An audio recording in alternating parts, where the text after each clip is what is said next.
Good day and welcome back to another week of Talking Technical, and thank you as always for the requests. And I mean, our market is under pressure, but the rest of the world is also under pressure, and everybody is worrying what's happening in the Middle East.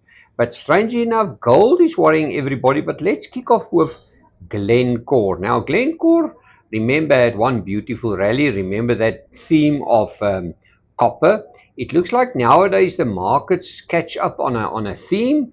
If it's copper, then everything runs with the copper exposure or copper market. Then everybody's into that. Then the next thing is it is movies. Then everybody runs into Naspers and Process or internet or whatever the case may be. So it looks like we've changed now the world into a theme market. So if it is fangs, if it's commodities, or if it's whatever it is, everybody just come in and chase that market. Now, well, let's have a look at Glencore. Of course, a rising wedge here. It's still moving up. Nobody's worried about it. There's your 50-day moving average. That still looks okay. So the first sign of technical weakness for me will be below 111 Rand and 36 cents. And boy, oh boy, look at this gap. There's a gap to the downside. It can maybe still go and close this gap. And this gap sits between 97 Rand 60, and that gap will close at 94 Rand and 36 cents. Now, everybody would love to buy the commodities because I think the oil debacle will not carry on, and that we'll probably see that there is some sort of a relief in time to come.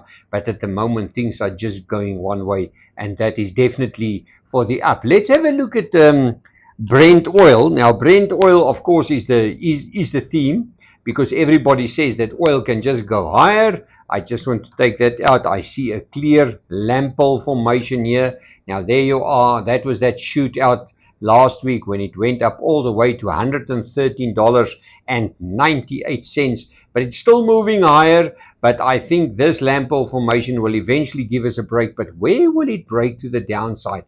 And that is only below that. And the reason why I'm taking that top candle is because I think if we do find a correction here, it can maybe surprise us all the way to the downside.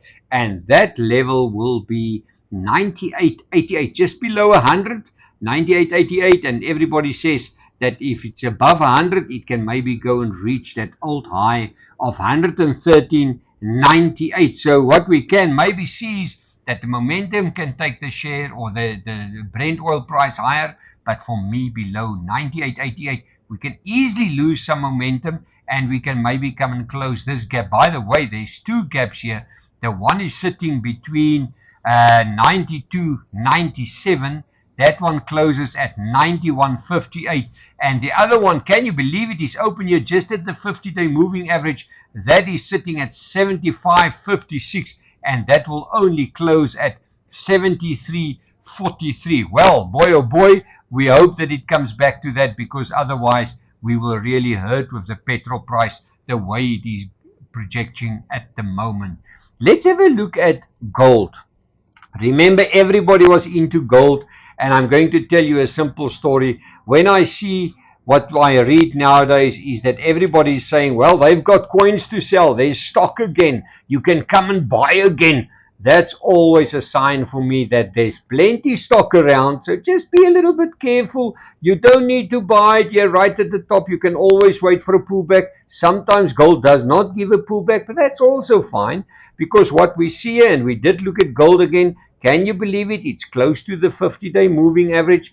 Every time that it got to the 50-day moving average in the past, it gave us a buying opportunity. Look at it, close to it. Now we are close to that again. And where is that 50-day moving average? It's sitting at 4,936. And by the way, nobody can believe that it dropped below 5,000. And while we're talking, it's 4,990. So never think that a commodity can only go up in a straight line. In actual fact, commodities are known for that it already can, although the momentum is up, although the trend is bullish, it can sometimes surprise you with an ugly pullback. And there you are. There's the symmetrical triangle or a flag formation. It can maybe pull back, get that 50-day moving average, and then maybe reach down for this level to reach the target for gold, and that will be 44,655. Boy, oh boy, that's another $300 from here. And where will it break to the upside? Only above this resistance line, and that is at 5,298. Let's make it 5,300. Below that, momentum down. Everybody say that it's going to bounce off the 50-day moving average. Just be careful when everybody says so. Sometimes the market goes the other way. Let's have a look at Anglo American. Now, as we know that Anglo American is one of those star performers of the market, everything is going right for the company, except they sold Valterra at the wrong time. But what worries me a little bit here is, and I see that on quite a few commodity counters, and I'm going to use this line. Let's use that line, then it's maybe just a more of a clearer picture for you. There you are. There's the support line. Now that's the low of the other day. But what do I see here? And I hope I'm wrong. I said that before with Sasol, and I hope that I'm wrong here with Anglo American as well. There's the left shoulder. There's the beautiful head. And there's the right shoulder. So the right shoulder is maybe forming. This is more of a little bit of a longer term view. This neckline sits at 660 Rand and 3 cents. Let's call it 660 Rand. And where can it take the share if it goes down? There's the conservative target for you guys. Let's have a look. Let's project it to the downside. There you are. And then the full target, it will be the top of the head. And we project it to the downside.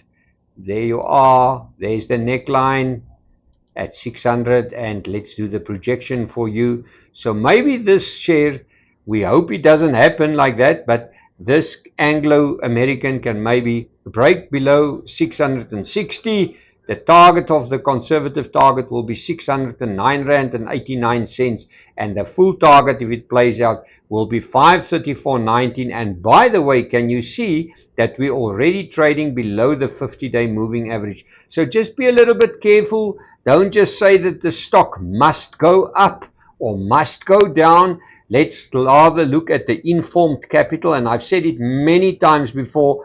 My job is not to predict anything. My job is to see what the informed capital is saying about the stock and then reflect it to you. And then you can make your own decision. But I do not like this head and shoulder formation. Let's have a look at Absa Bank. Absa is one of those top banks in South Africa. And there you are, ugly selling. I called this before. I gave it in my writings. There was the rising wedge. It played out all the way to the top, up to the bottom. Remember, these guys are paying good dividends. In actual fact, most of the banks pay good dividends. And here you can see that we've got a sort of a tweezer bottom formation here. There you are. The first sign of technical strength will be above that little line, and that will be 234 Rand and 97 cents.